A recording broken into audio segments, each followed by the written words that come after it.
Here's a fact about The Little Shop of Horrors. The Little Shop of Horrors was a film released back in the ancient days of 1960, directed by the Roger Corman. If you don't know who that is, you should at least know some of the directors he's mentored, such as Francis Ford Coppola, Martin Scorsese, James Cameron, and most important of all, Ron Howard. He's even given start to some well-known actors. Some are even in this movie, such as a young Jack Nicholson, and others. But none of that's important. What is important is if the film is good, and it is very surprising for the old days. Usually the greatest hits of back then don't hold up well, but this film has a great sense of humor and the jokes land very well. Corman didn't expect this film to be a success, so it basically got thrown into the public domain, which means that you, me, and the hacks at Hollywood can do whatever with it. Now let's fast forward to a few days ago. I was searching for new movies to make FactsAbout shorts for on a totally legitimate website when I saw not The Little Shop, but just The Little Shop of Horrors. According to the website, it is set to release on December 31st, 2026. So that's great!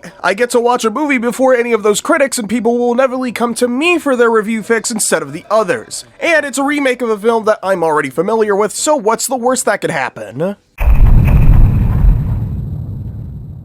So it turns out this remake absolutely disrespects the original and technically isn't based off of the film. Apparently someone made a musical adaptation and the film is based off of that. So it's an adaptation of an adaptation. A sort of adaptationception. This is kind of a weird situation, so I guess I'll also be judging this musical as well. Wikipedia says it came out in 1982, but it also says that this film came out in 1986.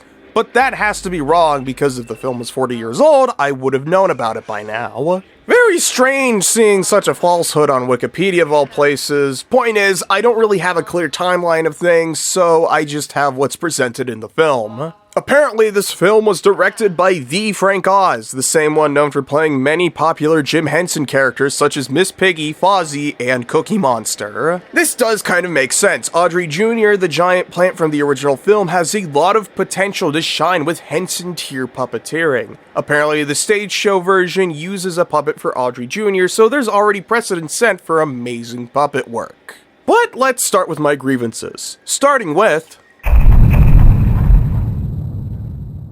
the original film opens with a visually distinct piece depicting Skid Row. It's a very distinct way to show off the film's location. The new film opens up with a musical number, which I guess makes a lot of sense for a musical, but it's a bit typical, I guess. Other than that, the opening goes the same. Mushnick's flower shop is very down on its luck, and Seymour brings in Audrey Jr. Oh, I'm sorry, Audrey too. And then a bunch of customers come to the store, you know the gist. Unless you don't, this might be a good time to put a spoiler warning for both films. Now that everyone here knows the gist, you might have noticed that they didn't include the guy who ate flowers. How could they? That's like one of the most iconic moments of the film.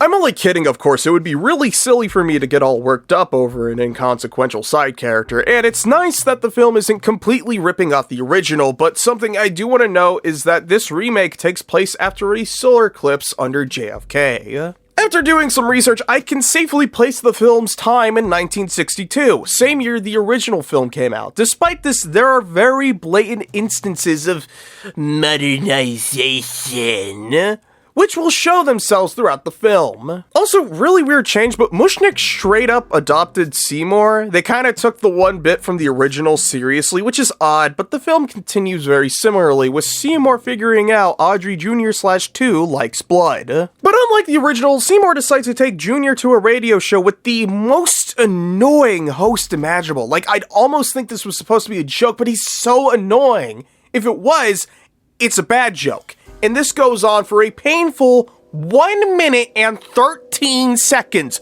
I am not joking. Now we come across one of the weirder changes this film makes. Audrey and Oren are together. This is such a strange ship. They never even interacted in the original film. That is so weird. However, thanks to a musical number, we know that Audrey actually loves Seymour. This was a lot less obvious in the original, by the way. Show don't tell for Audrey's sake. Then we finally get to the scene where Audrey Jr. finally opens its trap, and it has a musical number about how it needs to eat. All things considered, this is a good place to put a musical number in this movie. The number ends with Seymour deciding to seek out Farb to feed the plant. I guess we're just skipping the drunk guy, I guess. Oh well. At the dentist's office, Farb is treating someone very similar to Jack Nicholson's character from the original film. Except this isn't Wilberforce. It's Arthur Denton, played by Bill Murray. Why him? He's nothing like Jack Nicholson. Why not just get Nicholson himself? I know he's retired, but like, come on, you could get him back. And you haven't even heard the worst of it. This wasn't in the original musical, which means that Fraud Oz decided to add this back in specifically to go, oh look, fan service, but didn't want to look like he was copying from the original by changing the guy's name.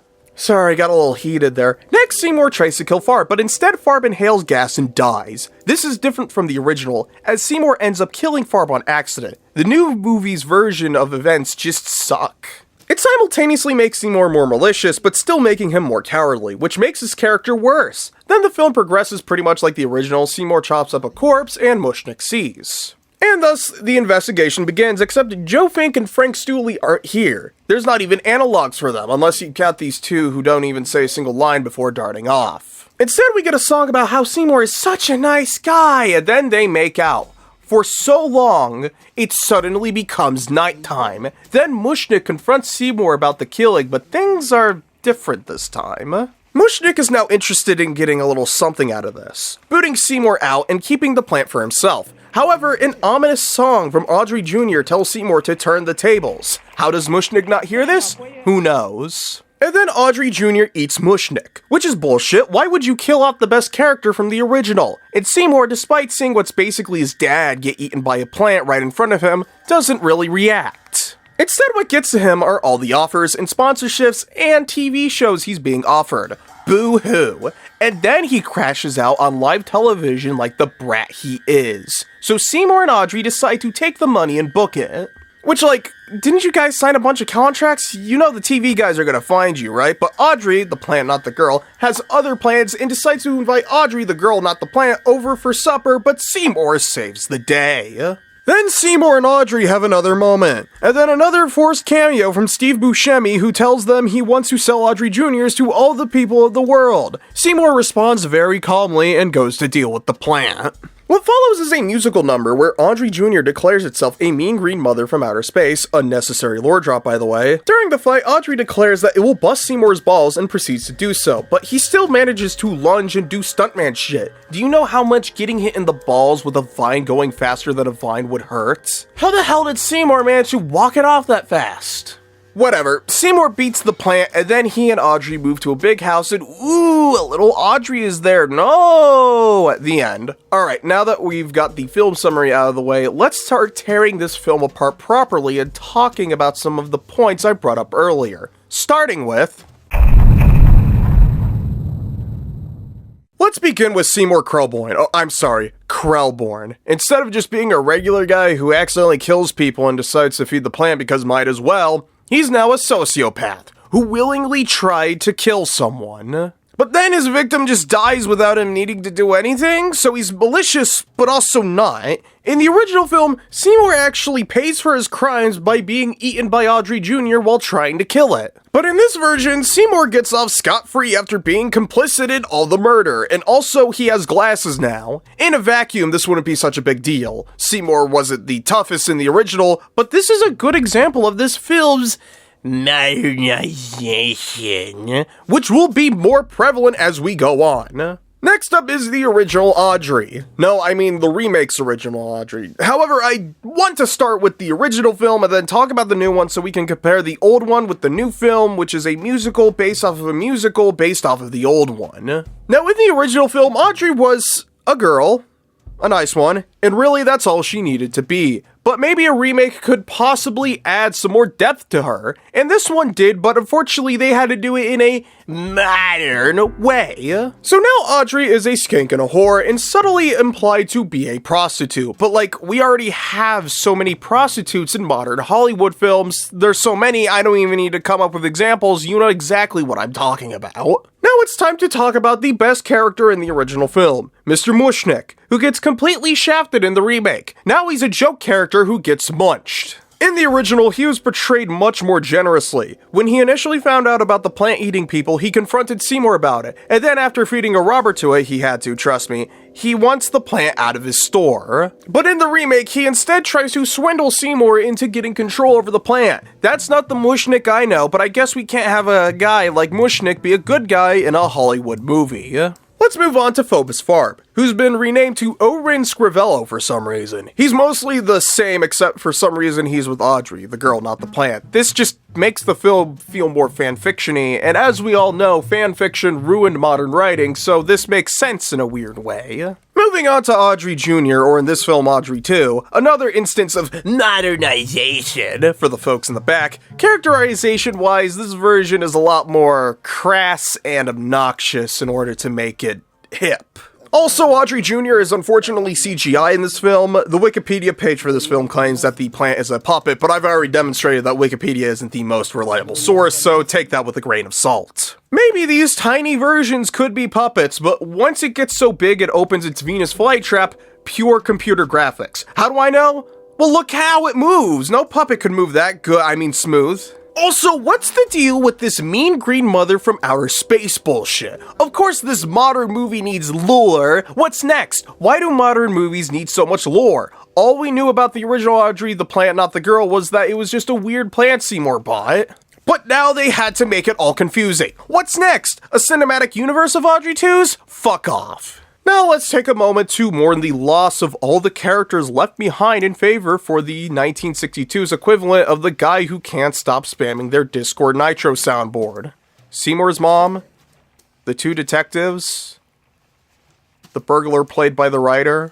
Oh wait, I forgot about a few characters from the remake. Fans of the original might not know who I'm talking about. They're exclusive to this remake, and their presence is actually kind of bizarre and surreal. But there are three women who appear constantly throughout the film, and they don't really have a significant role, but they constantly appear throughout the film, mostly in musical numbers, and I have no idea who they are. On one hand, they're there when Seymour and Audrey are having a duet, but then at the same time, they're also there when Mushnik has caught Seymour red-handed, and also see the former get eaten by Audrey Jr. In fact, they somehow managed to teleport into the shop.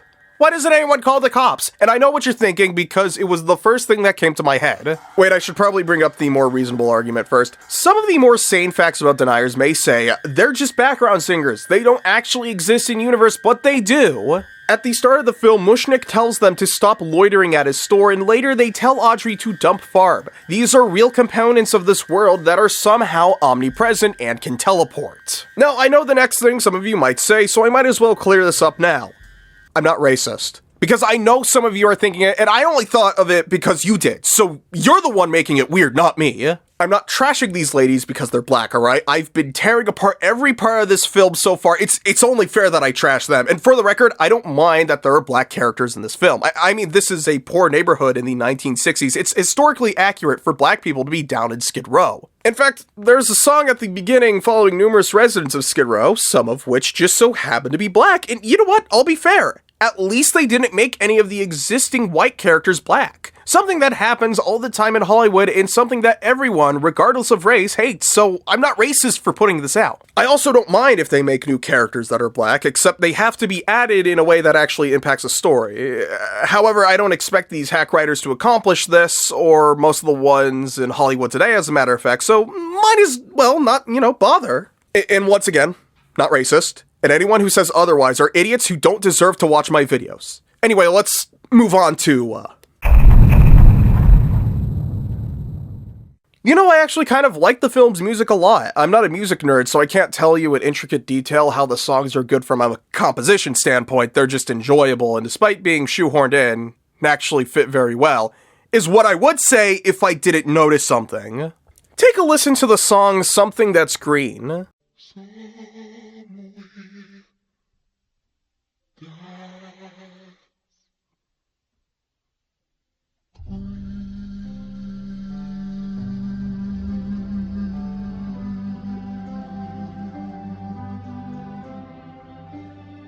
Now listen to the Little Mermaid's Part of Your World.